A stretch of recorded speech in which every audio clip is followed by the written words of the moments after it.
Avril, you've been famously suffering from Lyme disease, a condition that in many ways has blighted your life. But your message seems to be, don't let a diagnosis define you, right? Yeah, I think it's that we shouldn't let a diagnosis define us. Like, that's something that, you know, I went through, and, you know, now in my life, like, I move forward, and, there's a ball. Just to remind everybody, there is a warm-up going on just after the Syria Kuwait game. No worries, guys. All good. Go on. Yeah, it's important for me. Like, I've moved on. That's something that I have overcome, and I just surround myself with people who support me and put myself around, you know, people that support me. And I think, you know, it's great, like with the Special Olympics, being so supportive of their athletes in everything that they do.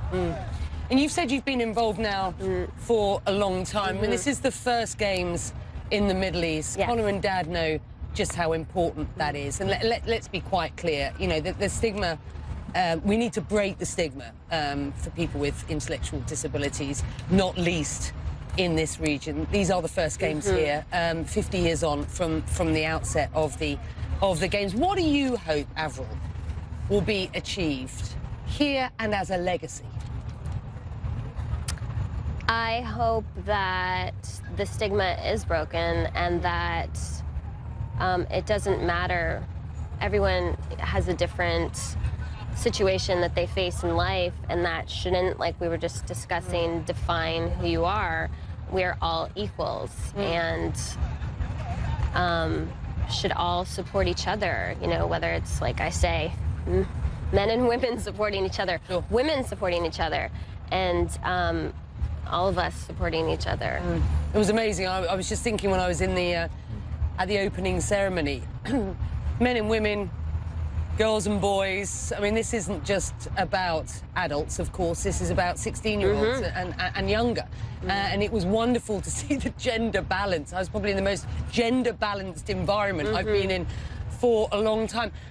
Talk to me just about health screenings here and what you've been through with Connor since he was a little fella. Well, Connor grew up in England, and we were very lucky there because the support was available really from day one, and you know, we were kept aware of what's the physical and the intellectual issues that might pose themselves. Connor needed quite a lot of speech therapy when he was very young, and occupational therapy. You know, what comes with Down syndrome is quite, you know, there are muscle tone issues, and that affects speech. Fine motor skills aren't as strong, so the occupational therapy and the speech therapy really helped us.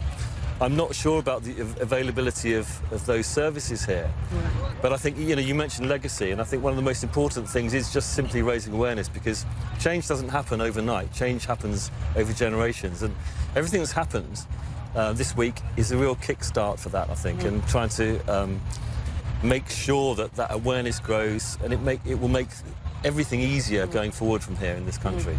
It does help when people like Avril sort of throw their hat into the ring, doesn't it? And I know, you know, I mean, you'll be the last person to want celebrity to sort of, you know, be at the forefront of all of this, but it is important. You know, throwing your name behind this is just so powerful.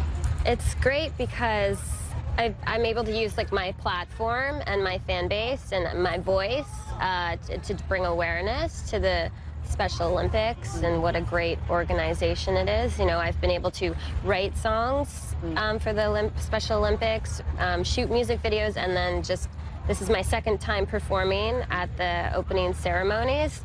So it's, yeah, I get to use my platform, which is great, and I'm just, like, so happy and honored to be a part of it. Well, thank you for being